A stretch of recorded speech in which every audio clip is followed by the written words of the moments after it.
So right off the video, we're going to listen to a voice memo from Will Fuller, who plays lacrosse at Princeton and was one of my attack line mates my senior year in high school, and was one of the top ranked recruits in the country.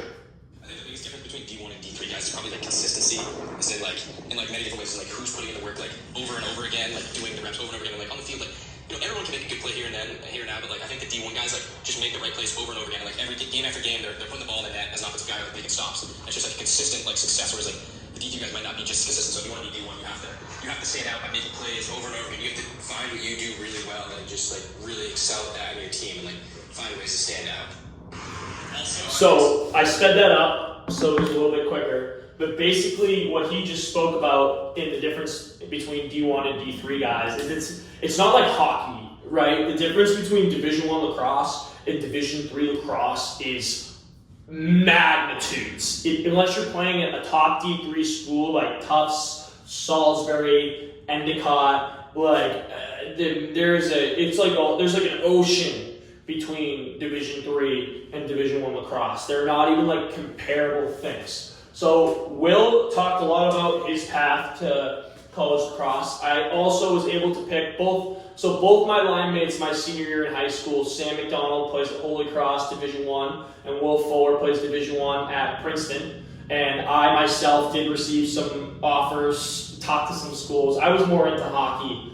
I was also silly. Looking back, I probably should have went for lacrosse, and this is a lot of hockey players, and that's kind of why I'm making this video. But basically, I got to play at Winchester High my senior year because I was on an academic and athletic scholarship at the Frederick Gun School Gunnery just for my senior year, and they canceled the season, so I had to go back to public school because it was super expensive school without a scholarship, and there was no season. I played lacrosse at St. John's Prep. They've won 4 state championships in a row. It's an absolute dynasty over there. Coach Pinchon's creating. I made the team as a freshman with 2 other kids. Michael Kelly is going to do his 5th year at Michigan next year. He just finished playing 4 years at Princeton. And the other kid I made it with was a D-pole. His name's Michael Ayers, and he just finished playing 4 years at Tufts.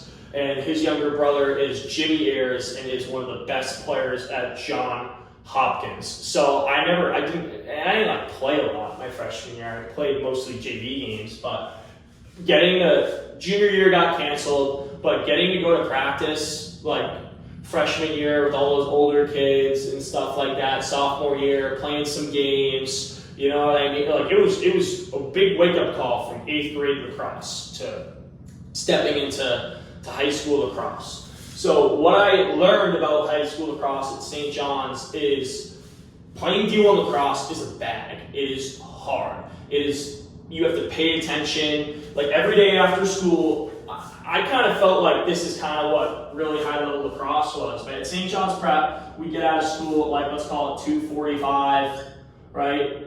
And now we're in the meeting room at 3:15. Like there were some nights we didn't get out of there until 7 or 8 o'clock. It's like 2-hour practice, team meeting, team lift, like all that stuff. And like that's why they've won 4 state championships in a row. But make sure like if you're a great lacrosse player, like like you're putting in 40 hours a week minimum playing Division I lacrosse, 52 weeks a year.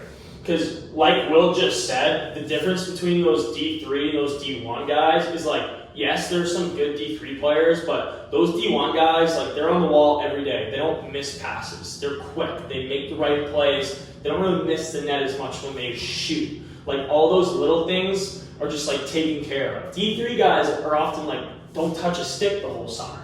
That's not something you can get away with playing Division I. Now, let's dive more into the recruiting process of Division I lacrosse and what's a good route to take to be a Division I lacrosse player. So it's a little bit different than hockey. Obviously, there are a lot of kids playing Division I lacrosse whose parents have a lot of money, and if you're in one of those situations, I would recommend that you go to a school like Belmont Hill or St. Seb's. And honestly, like, I hate recommending men to go to these schools because, like, I think becoming a man like is important. Like men used to go to war and stuff like that, and being given cookies and milk at lunch is, I don't know how that helps you become a man, but if you can go to one of these schools and like find a way to like still be a man and not let it soften you down and break you down and not let it make you a little girl almost, because then go to one of them, because the lacrosse at these schools, St. Sab's, like Dobbs, is absurd. It's absurd. They have nasty lacrosse teams. All these guys go to Division I. Like that's, if you want to go to Division I, you got to be around Division I players. But honestly, I can promise you one thing: my kid's not going to one of these schools to be some soft boy. So, if I am giving advice for how to play Division I lacrosse, right? I would say go to public school, right? You have to make the team as a freshman. So after 8th grade, spring, start grinding lax. Go all in. Hit the wall every day. Make that team as a freshman. Like, start making some noise. Don't be afraid to dodge. Play at public school. Before Will Fuller went to private school, keep in mind, I'm pretty sure Will Fuller's on a very hefty little scholarship too, and he's a tough kid, right? He played public school lacrosse his freshman year at Winchester High, and he found his swagger. He found his vibe before he went off to private school. So I often think like doing your first and second year at public school before you go to one of these schools so you can actually play and develop is a much better move than just like going to Belmont Hill as a freshman and riding the bench, like being on the team. You know, I think it's a much better move. Now, I really would suggest a Catholic school or a public school, because I think it still gives you like that you're in a real high school kind of vibe. Like I did technically go to a private school at St. John's on a scholarship, but there were like freaking so many students there. There was such a big school. Like these schools are like small little schools where they like baby you and like they really care about you. Like if you're a man and you have adults like just babying you all the time and like caring about you, and it's like, oh, little Johnny, I'll help you with your math. Like you're never gonna do anything. So that's why I don't like these schools as much. I think it's important to like get out, get your hands dirty, do your own thing, like put yourself into a community, you know. So if you can go to public school and absolutely grind and be a stud, I really don't think it matters if you don't go to one of the prep schools. If I was a college coach, I wouldn't take any rich kids. That's me. I wouldn't take any kid that went to I'd only take public Catholic school kids I know that are tough and are going to come in and get the work done. But most college coaches are kind of just looking for good players. So where I will say summer showcases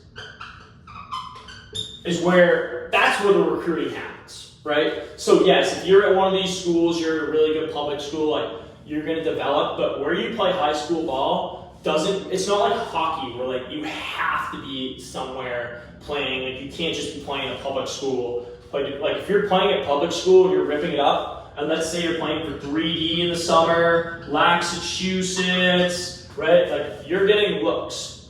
So the information I gathered is the summer going into your junior year, and you're playing in those summer tournaments, all the coaches are watching.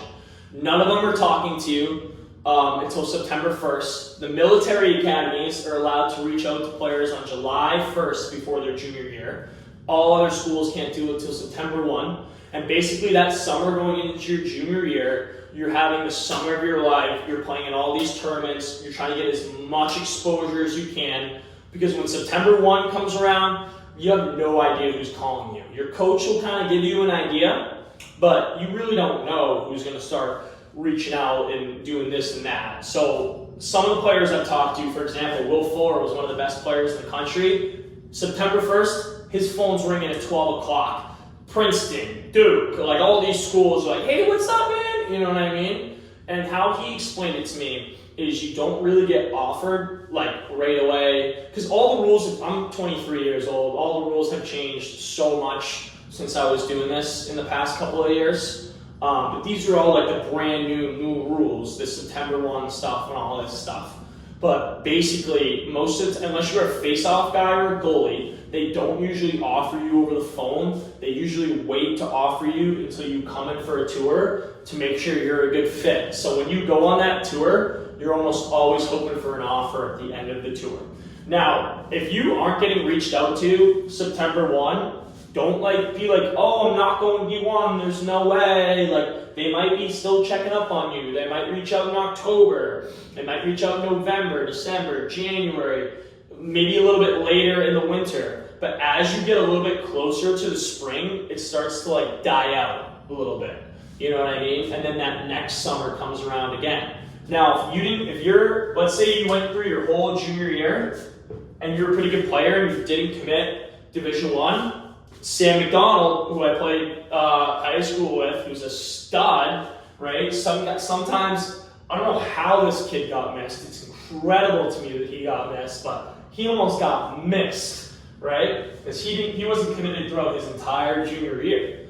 So basically, he had a really good junior. Instead of having a really good sophomore summer, like Will did, Sam had a really big junior summer, and he committed to Holy Cross, right? So schools are still committing going into your senior year and stuff, but if you're a player that's going to a Duke or a Syracuse, you know what I mean, and you're probably not going to a Duke or a Syracuse if you haven't heard from a D1 school on September 1st, and that's just reality. There's two halves to Division I lacrosse here. So obviously this is a little bit of a route. You really need to make sure you're on a club team playing those summer tournaments. You need to make sure you're hitting the wall every day. And the last thing I'll add is there's so many kids going for Division I lacrosse nowadays. Lax coaches love multi-sport athletes. They love them. They love when you tell them you play football, you play hockey. If you can tell them that you play anything except for soccer, they're going to be pumped up. Pumped up. And even if you do play soccer, tell them you're working on your footwork and stuff like that. That's awesome. So being well-rounded, that's so huge, well-rounded. Now, grades are super important in lacrosse because it's not like hockey. Most schools with Division I lacrosse and hockey and football, there's a ladder to this. They only care about the lacrosse so much, right? So you got to have the grades. You can't be slacking on the grades with lacrosse. A lot of schools with Division I lacrosse are very strong academic schools. Duke, UNC, Michigan, Ohio State, the Ivies dominate the lacrosse world, right? If you're a top-notch lacrosse player, you're expected to be a top-notch student as well. So make sure you're keeping those grades up, hitting the wall every day, sending those emails, and working hard. This is just kind of an overview of some steps if you have no idea how to go about it. I'm going to make some more videos on workout stuff, training stuff, and all that kind of stuff, sending emails to coaches. But this was kind of just a big glump overview for you guys so you can kind of get your recruiting process started.